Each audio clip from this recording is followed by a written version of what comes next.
Hey y'all, this is Toya. You're tuned in to Healthy Talks and Walks with Toya, where we are generational curse breakers that are growing in the uncomfortable. Hey y'all, so if you are new to this channel, I am Latoya Calhoun. I am a generational curse breaker. I'm a certified life coach, a small business owner, wife, and by faith, I'm a mother. So today, I would like to just talk about strategy, like playing chess, right? And the reason I want to talk about that is I've always been told that playing chess is a thinking man's game. And today I just want to talk about how I feel like the enemy is trying to come after people and things like that, especially during the holiday season. For some people, it's not always joyous. It's not always the things that folks think about when you think about holiday seasons, right? So for some people, it's a really hard time. So we all know that the enemy mission is to steal, kill, and destroy, right?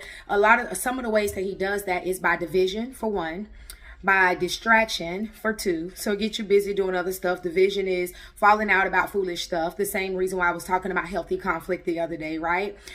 Getting you alone by yourself, isolation. Distraction, meaning you busy doing a whole bunch of stuff, but you're not being productive. And then deception. If he can deceive you to think that you can't do something or whatever like that, you won't be successful, you won't even try, right? So a part of being a generational curse breaker is a person that is really called out of their family or out of whatever it is, right? Then you're doing something different. But if you already think that you can't because it's never been modeled for you before and things like that, you won't even try doing it. Or when you reach hard times, you'll stop because you don't even believe you can anyways. And we can always tell what we believe by how we behave, right? So I say all of that to say, I got to thinking the other day. Recently, I was going through some things and I realized like some old stuff kind of like happened. And I realized that I had grew and I was like, hey, I'm feeling pretty good. I done grew in this area, right? So I was like, okay, I'm doing good. I'm doing good. Next thing I know, something else came up. It was an area in my life where I struggled with, so to speak, right? So I was able to shake that too. I felt a little bit of something. I called my accountability partner. First, I confessed it to the Lord. And then I called my accountability partner. She encouraged me and prayed for me and things like that. Well, then the next thing ended up coming up and I started getting like, you know what? I'm just turn this whole situation over to God. I surrender this and that. I just quit, right? I quit and I just give it back to God, give myself the whole situation back to God. And so I got to thinking, one time I did this Bible study and the strategy, right? And what they said was, if you were the devil, how would you attack you? How would you attack you?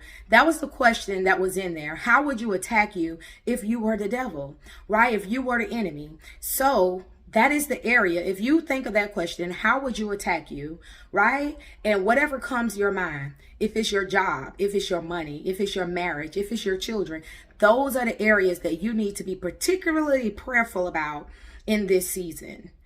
In this season, you need to be particularly, well, honest truth in every season, whatever it is that he can hit you at. And we all have those areas that we're vulnerable in.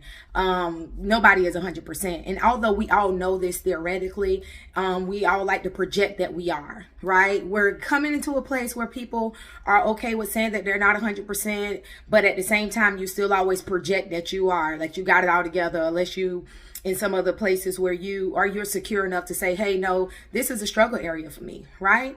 So for me, my struggle area, just a bit of transparency here, my marriage, right? Like, I love my husband and I don't mean struggle like I think he gonna leave, but my biggest thing was like, I don't want us to be in an empty marriage. I don't want us to be in a struggle. Like, you know, I've seen so many times where people have stayed married just to be married, just to say that they have this relationship, right? But they weren't communicating well. They weren't loving each other. They weren't, you know, happy for real. And so for me, my thing is, hey, I don't want us to be whatever. So the moment something just is not the way I thought it would be, I get all worried and this and that.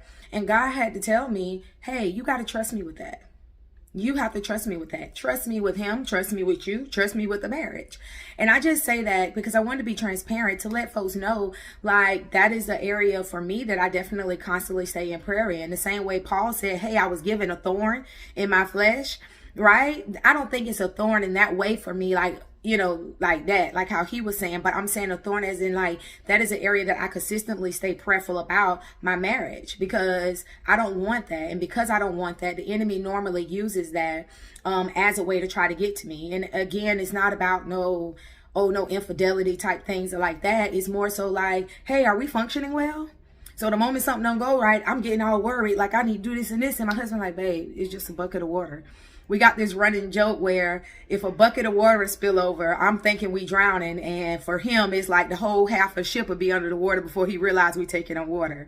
But in the middle of that, there is a need for both, right? Both perspectives. And so I just wanted to encourage someone today to think about the strategy. Is he trying to divide you from somebody? Because God says where there is unity, he will command a blessing.